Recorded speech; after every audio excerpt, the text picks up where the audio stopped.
Hello, I'm going to show my planner and journal lineup for 2022. My name is Helena and I love planners, bullet journaling, drawing, all that great stuff. Well, this is what I think I'm going to use, and then I also have some sort of art journals as outliers. This is also journal, so let's start with the actual planners.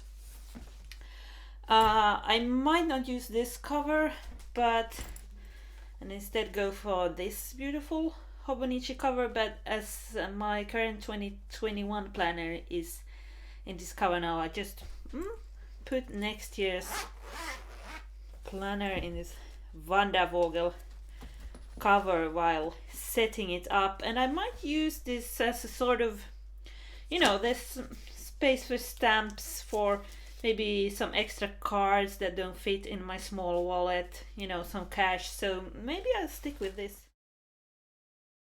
So I use this as kind of a bullet journal, and even though it's a planner, a daily planner, these are for my index. So if on some day I have some important notes I want to look at later, I can write here, here, I had a call or something. Here are the monthlies, and the reason I'm bullet journaling a planner and I don't feel like I'm going to a straight up old school bullet journal is that I like to have my monthlies done in advance, and I don't like that sort of drawing up a monthly somewhere and then also having a future log and all that. So this is just, my schedule, and I'm tracking my work hours. Then there's a bunch of daily pages that are whatever. Sometimes it's my daily log, some tasks for the day, sometimes it's just notes. I've used this system for a while, and I'm not always writing on the correct day, some days end up empty and I fill out them later with notes. And this is a very important page. In between the sort of daily logs there are these monthly cover pages, and this is where I have my monthly task list. So this is my monthly task list, and the beautiful thing with this being a planner where everything is already done in advance is that if there's something I need to know in February, I can write it here. I don't have to park it in a future log sometimes. But of course the bad thing with being in a planner that only has certain spaces for certain days is that everything doesn't fit there. That's where these two come. So this is my collections bullet journal. I use this if I want more space, and I'm not using it like every day. This is just blank notebook. Like for instance, if I have bigger plans, I can write in it. A lot of, this is for big plans, financial stuff.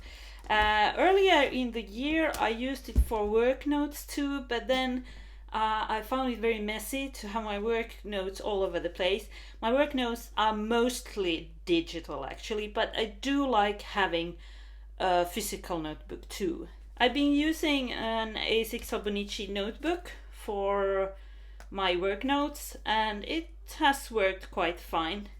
But I think I'm going to try this sort of monthly planner and notebook. It has the monthly pages and then empty pages, which is pretty perfect.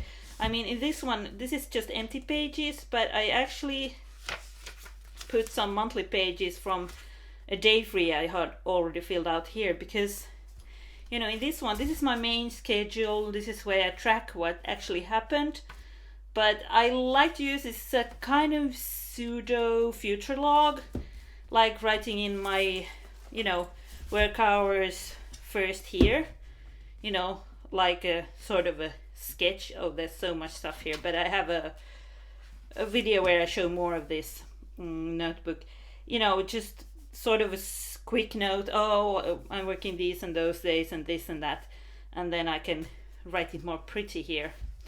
So yeah, I'm going to test this out. Those are the actual planners. Let's see at the sort of journaling category. And actually this will be my main journal. It's a Hobonichi A5 cousin. Lake blue cover, and I put this sort of striped cover on it because I liked it. Oh, I love this brown inside. I have nothing here yet. I haven't touched it. And actually I do some stuff in this that people normally do in their bullet journal and their planner. This is all memory keeping and tracking. I'm going to use this as a health tracker, which means that, you know, if I have a fever, I can write my fever, I take some medication or something.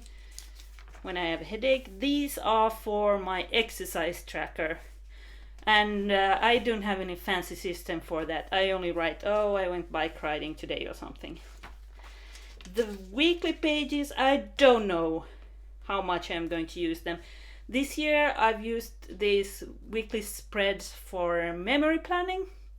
Like, you know, decorating, putting stickers, you know, just watch my other videos and my Instagram. But I haven't been that eager the last few weeks, so let's see if I'm interested next week. And these are just for journaling, and you know, I don't necessarily journal one page per day. You know, one day I write on 2 pages and just cover the dates. Sometimes I don't feel like writing, but I like keeping all my journaling in one book. And if you know, someone gives me a homemade card or something, any sort of memory keeping stuff, I put it in this one. This is sort of an extra thing, like a quite pretty notebook with very thick paper.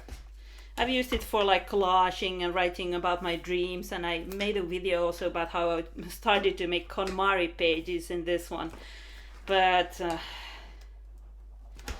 you know, I haven't really done anything about them since that. So that's something I hope to do next year.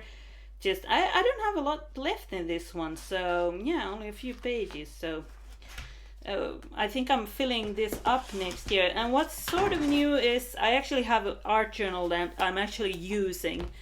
This has a very thin white paper, and this is just sketches I do during remote meetings. So yeah, but I hope to do more art next year, maybe do some videos about, you know, I'm not an artist, but it has been my hobby, you know, all my life. So just, I don't know, play around with it. But I've noticed you have to have good materials. I tried to have an art journal in a book that had sort of yellowish thick paper, and that was not fun. I did not enjoy it. So yeah, that looks like my setup for next year. Please tell me, what plan are you using next year? I was thinking about changing my system, and I was sort of all gung-ho about, oh, I should just use a straight up bullet journal, or I should have this and that notebook. And then I realized that I really have to keep it simple. This is basically the same system I've been using this year. If I start messing about and trying new systems, I'm just going to be really confused all winter. I'm going to just stay with what I know and what I'm happy with. Bye!